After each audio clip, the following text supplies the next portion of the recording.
what exactly is happening? We brought in two of the best, Keith Fitz-Gerald, Group Principal Keith Fitz-Gerald, Nicholas Wealth Management, and David Nicholas. Hey, Keith, what the heck is going on? It feels like the market is somewhat schizophrenic here.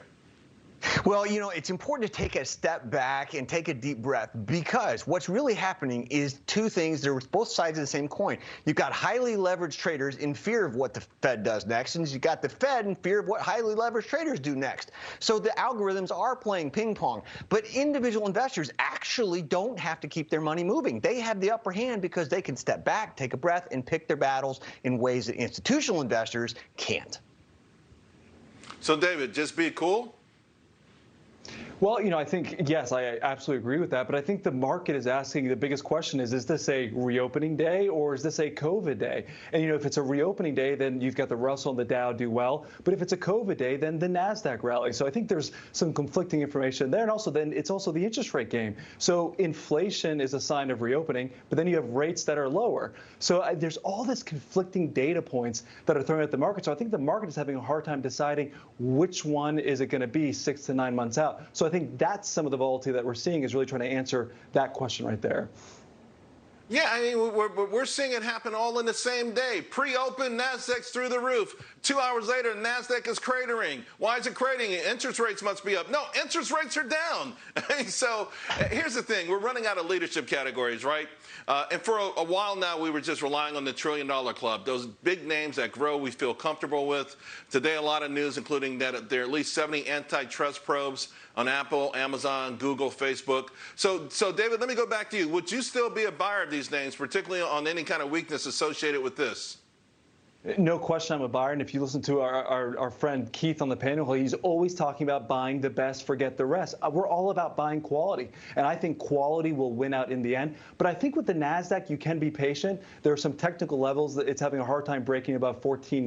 Yeah. We saw this back in April, couldn't break above 14. So if you're patient, you might have a little bit better buying opportunity. We're still buying quality right now, Charles. Keith, same question to you, but I would also add separately, these Chinese tech stocks are up today. Cathie Wood sold all of hers. So would you be a buyer of American big cap tech and or China tech?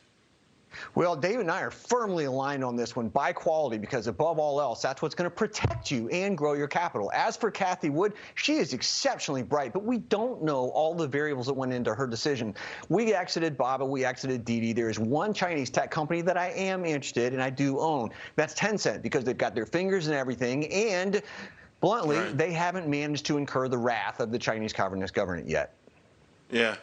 I like NEO here as well. 1 minute to go, guys. What's going to be the big thing that moves this market next week? Let me go back to you, Keith, and then David. I'm saying it's going to be the lead up into Apple and the transition from recovery to expansion. Yep, I'll say equities right now, equities are priced for perfection. So we've got to fire in all cylinders. So I think as we can get through the next couple of weeks of earnings, if we can still get quality earnings, I think that'll give support to the market that we can get to the next leg higher. Should we care, David, that the banks had great numbers and were flat or even mostly down? I think it's just short-term noise. I think 3 to 6 months out, banks will be higher as rates rise. All right, because we don't want to have another replay of the first quarter. Amazing results, and stocks mostly yawned. If you're lucky, they yawned. If you weren't lucky, you lost 10%. Keith, David, thank you both very much, because, my head has been spinning this week.